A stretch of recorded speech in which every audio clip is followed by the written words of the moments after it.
Bhalej overbridge પર તપાસમાં બ્રિજમાં ક્ષતિઓ જોવા મળી।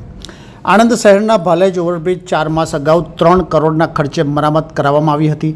જે મરામત માત્ર બ્રિજની બંને બાજુ આવતા ઢોળા ઉપર કામગીરી કરી મજબૂતીકરણ કરવામાં આવ્યું હતું, પરંતુ રેલવે લાઇન પર આવેલા અંદાજે 100 ફૂટ લાંબો અને 80 ફૂટ પહોળા બ્રિજ રેલવેમાં આવતો હોવાથી ત્યાં સમારકામ કરવામાં આવ્યું ન હતું।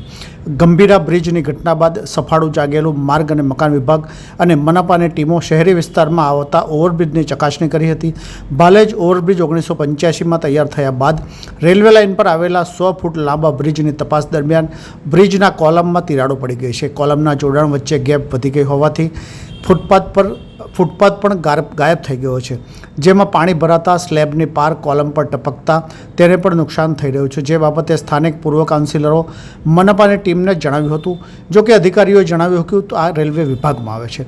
આણંદ શહેરના મુખ્ય પ્રવેશદ્વાર સમા ભાલેજ ઓવરબ્રિજ દૈનિક 12,000થી વધુ વાહનોની અવરજવર રહે છે, તેમજ બ્રિજ નીચેની રેલવે લાઇન પરથી 24 કલાક દરમિયાન 80થી પણ વધુ ટ્રેન અને ગુડ્સ પસાર થાય છે।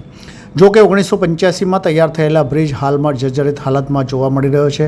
ટીમ ચેકિંગ માટે પહોંચી તે પહેલાં જ બ્રિજમાંથી એક ટુકડો રેલવે લાઇન પર પડેલો જોવા મળ્યો હતો, તેમજ બ્રિજના કોલમ જોડાણ સતત ગ્રેપ વધી રહી છે, તેમજ બ્રિજ ઉપર બનાવેલ સ્લેબ તપાસ કરતાં એક જગ્યાએ મોટો હોલ જોવા મળ્યો હતો, તેમજ કોલમ સહિત બ્રિજની બંને બાજુ દિવાલ પર પણ મોટી તિરાડો તેમજ હોલ તેમજ વનસ્પતિ ઉગી નીકળેલી જોવા મળી હતી। જો કે આ બ્રિજ દિવસ દરમિયાન તૂટી પડે તો મોટી હોનારત થાય તેમ છે।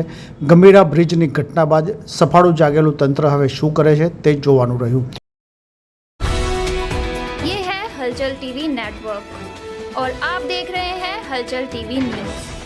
हर हलचल पर नजर, हर हलचल की खबर।